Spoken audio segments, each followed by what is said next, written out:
है ना कि ज्यादा से ज्यादा मन लगे, इसी से मार्ग खुल जाएगा। पहले हठ पूर्वक 3 घंटे स्कूल के अलावा घर में पढ़ा करो, धीरे धीरे 5 घंटे पढ़ने का अभ्यास करो। खेलो भी, कूदो भी, माता पिता की सेवा भी करो, बात भी बनाओ, लेकिन विद्यालय के अलावा घर में कम से कम 3 घंटे रोज पढ़ा करो, मन लगेगा। विषय का रस मिल जाता है, मन लगता है। लोग कहते हैं गणित बहुत कठिन है, हमको तो गणित में बहुत आनंद आता है। लोग कहते हैं फिजिक्स केमिस्ट्री ये सब बहुत कठिन है, भौतिक विज्ञान और रसायन विज्ञान, हमको तो विज्ञान बहुत अच्छा लगता है। मन लगाने से लगता है। अभ्यासात् रमते यत्र, जब तक रति न प्राप्त हो, रस प्राप्त न हो, तब तक हठ पूर्वक लगाना चाहिए। उचित विषय में मन लगाना ही चाहिए।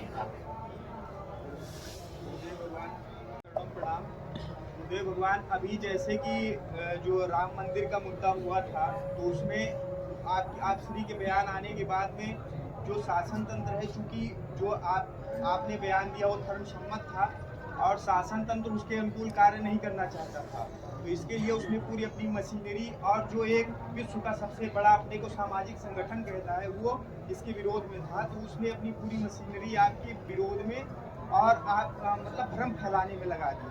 तो हम लोग जब सोशल मीडिया से, यूट्यूब से वो चीज़ें आ रही थी, तो हम जितने शिष्य थे इससे बहुत व्यतीत होते थे।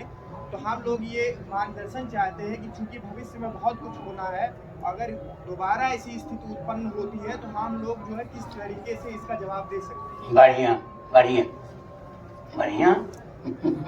कहाँ के हैं ये? अयोध्या जी के पास।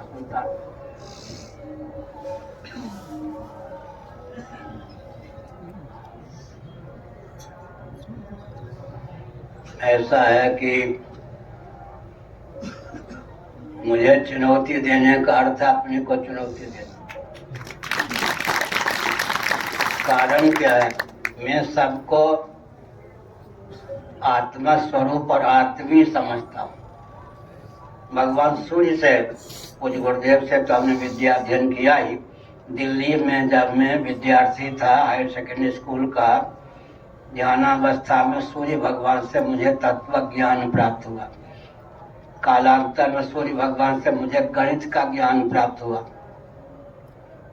दो तो तत्काल ही प्राप्त हो गया। एक भविष्य में ऐसा ज्ञान दूंगा तो सूर्य भगवान का वचन थोड़े समय में चरितार्थ होगा। कोई भिड़ने की जरूरत नहीं है, समझ गए? जो सत्य को समझ करके दबाना चाहता है और सत्य उसका गला दबा देता है। प्राप्त विवेक का जो समादर नहीं करता, अब समझ गए? प्राप्त विवेक का अनादर ही उस व्यक्ति का बट्टा बैठा देता है। कुछ हो हल्ला करने की जरूरत नहीं। हाँ, अब आ गए ये, पूछिए। हमारा नाम संतोष कुमार उपाध्याय है। हम प्रदेश के जौनपुर जिले से हैं।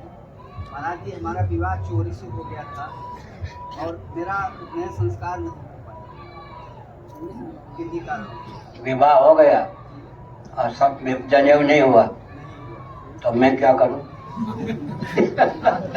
आपकी शरण में आया हूँ गुरुदेव। बहुत मेरा मन बहुत प्रेरित करता है। और पत्नी से जनेऊ ले लीजिए और जिसे कान भुकवा लीजिए। अब हो ही गया तो हम क्या करेंगे? बांधते हैं, धारण करते हैं, उसका पालन भी करते हैं, लेकिन मेरे मन में और जनेऊ धारण भी करते हैं, पालन भी करते हैं, फिर अंत में रोते भी हैं। मेरे मन को संतोष नहीं है कि ऐसा नहीं, मेरा संस्कार नहीं हुआ, इस वजह से मुझे विजय की प्राप्ति नहीं हुई। अब मैं क्या करूं ये बताइए। तो आप कुछ ऐसा मार्ग बताइए जिससे मेरे अंदर जो मेरा शंका का मेरा समाधान हो जाए, और यदि मुझे विजय की प्राप्ति नहीं हुई तो मुझे विजय की प्राप्ति हो जाए। बैठिए, शिव शिव जपिए। एक मिथिला में कहावत, बहु जनेऊ हुआ, विवाह के समय जनेऊ, अब विवाह होने के बाद जनेऊ, उससे भी पार। एक शब्द है मिथिला में, बहु जनेऊ हुआ, विवाह के समय जनेऊ, एक तो विवाह के बाद जनेऊ। आगे माता पिता ये सब नहीं समझते कि जनेऊ का क्या महत्व है। जो अधिकृत है उनका समय पे जनेऊ नहीं होता ही नहीं। जो अनधिकृत है वो जनेऊ लेकर घूमते हैं। राम यात्रा देखो न जाए, हो ही गया।